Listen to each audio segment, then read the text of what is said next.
Ayan, mga kabunyog, mga kababayan, muli po, saan man pong panig kayo ng mundo, anong oras man po dyan sa inyo ngayon, nasa labas man po kayo ng Pilipinas, o nandito po kayo sa ating bansa, umaga man po dyan sa inyo ngayon, tanghali man po, hapon, gabi, ang ating pong pagbati ng magandang araw, Pilipinas at mundo. Okay, so ngayong mga kabunyog, si Senadora Risa Hontiveros naglabas ngayon ng komentaryo. Nandyan sabi ni Senadora Risa Hontiveros, what's taking PNP so long to revoke Kibuloy's gun licenses? Ha? So, dito talaga mga kabunyog sa nangyayari ngayon dito sa issue ni Kibuloy, parang na grabe na ang sampal na inaabot ng PNP dito, ng PNP, ng NBI, yung mga law enforcement agencies natin. Grabe na ang sampal na inaabot dito kaliwat kanan eh. Bakit? Hindi na nga naaaresto si Kibuloy, wala pang naaaresto kahit isa man lang sa mga co-accused ni Kibuloy, at yung mga armas ni Kibuloy na may lisensya ng PNP ni hindi pa nga nare-revoke ng PNP.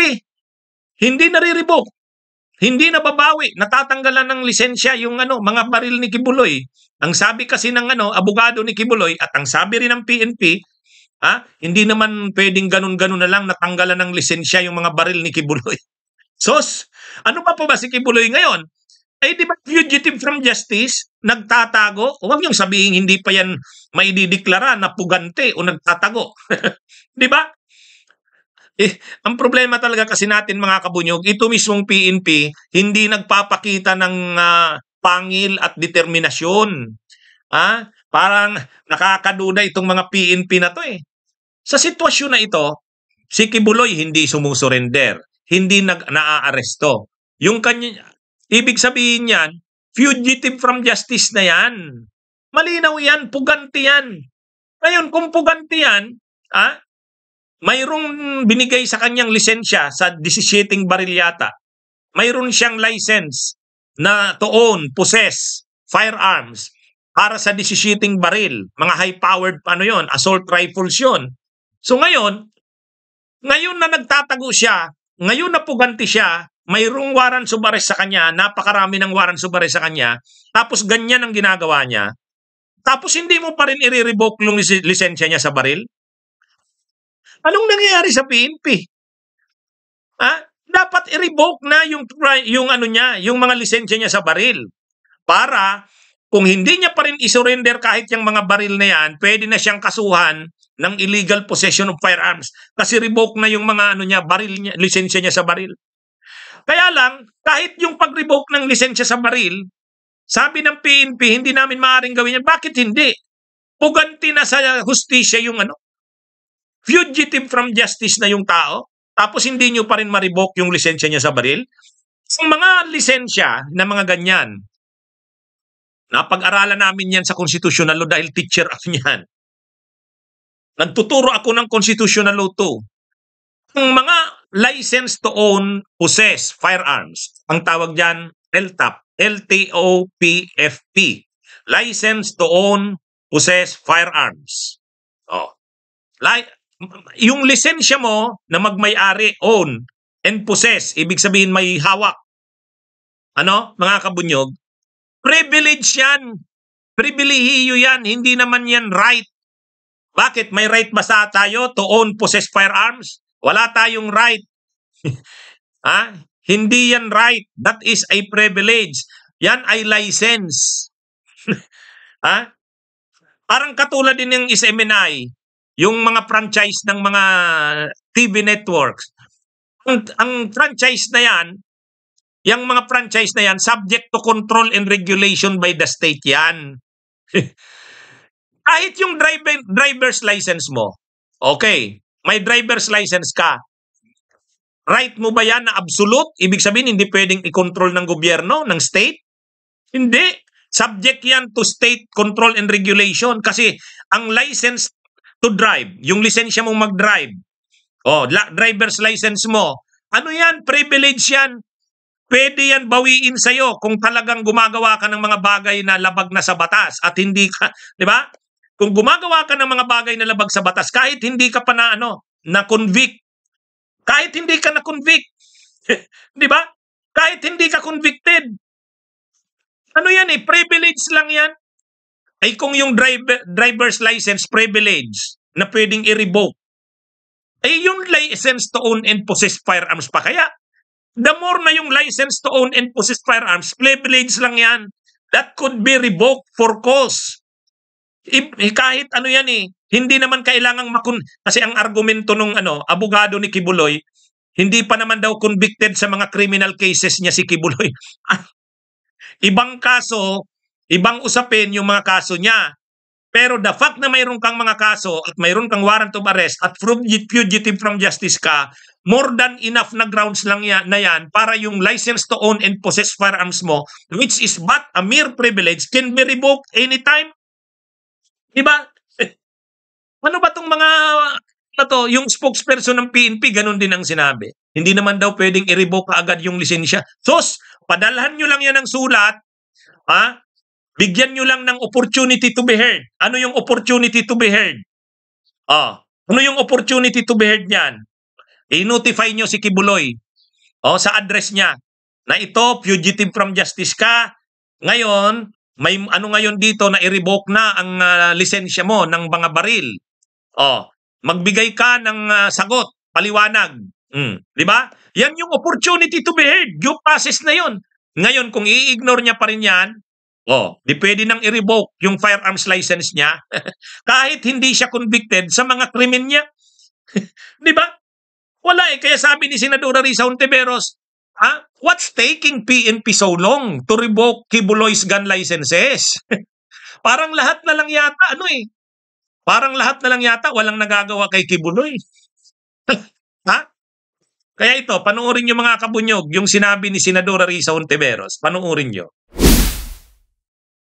Senator Risa Hontiveros says the Philippine National Police could now confiscate the firearms of Pastor Apollo Kibuloy based on the cases lodged against him. Kibuloy faces 2 arrest orders from the Davao and Pasig courts for sexual abuse and human trafficking charges.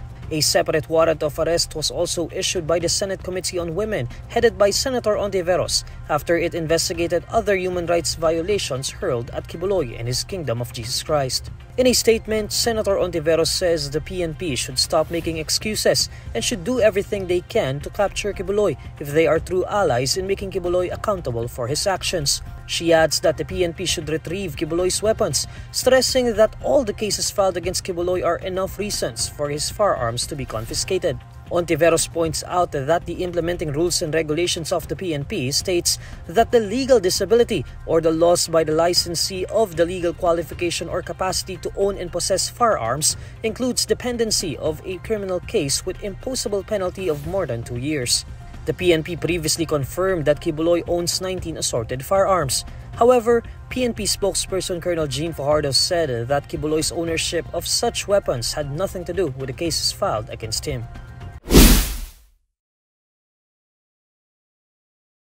Ayan, kita nyo? Doon pa lang kasi, anong sabi nung spokesperson ng PNP?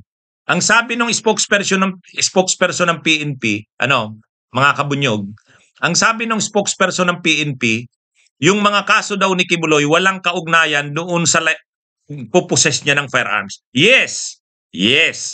Pero tama si Senadora Risa Hontiveros.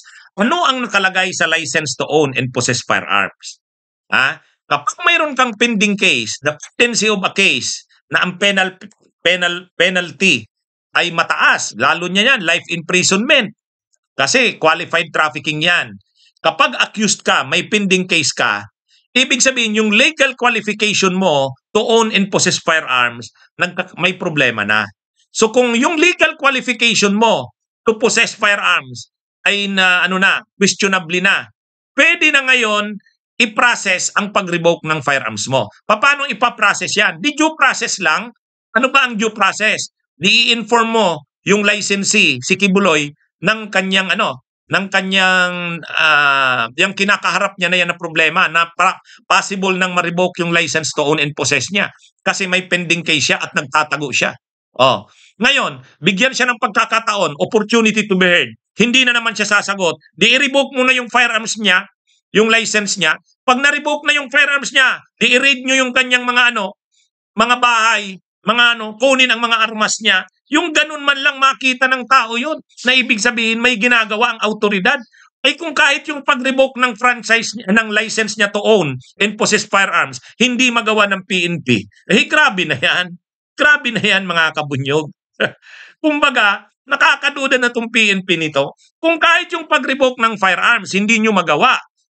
Malinaw naman yung license to own and possess firearms. Hindi naman yan absolute. Privilege lang yan that could be revoked. Diba? Yung sinasabi, bakit kailangan ba munang makonvict siya sa mga kaso niya bago ma-revoke yung license to own and possess firearms niya? Hindi ganun yun eh. Hindi ganun yun. Ngayon, yan mga kabunyog ang nakakalungkot. Ha? Ano to eh? Hindi na nga nahuhuli si Kibuloy. Hindi man lang naaaresto kahit yung isa sa 5 co-accused.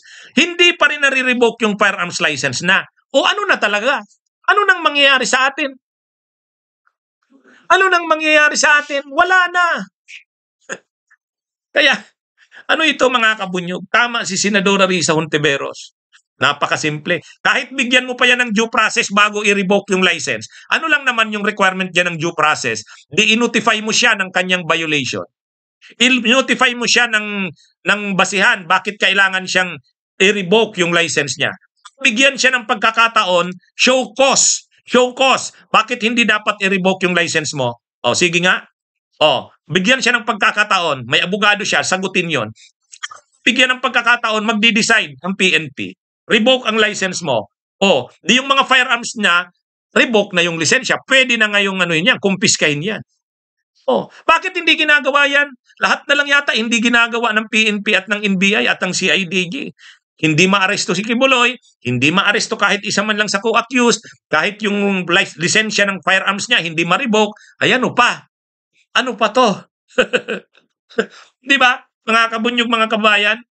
Ay, sos talaga. Ha? Ay. O sige mga kabunyog, mga kababayan, basta po tayo. Lagi po tayong sa katotohanan. Lagi po tayong para sa ikabubuti ng ating mahal na inang bayan. Mabuhay po tayo. Bunyog, bunyog, halikan na kasama ka. Bunyog, kapag buklod ay may pag-asa. Luzon, Visayas, Mindanao, isa ang pananaw. Sa bagong Pilipinas ang bunyog isisigaw.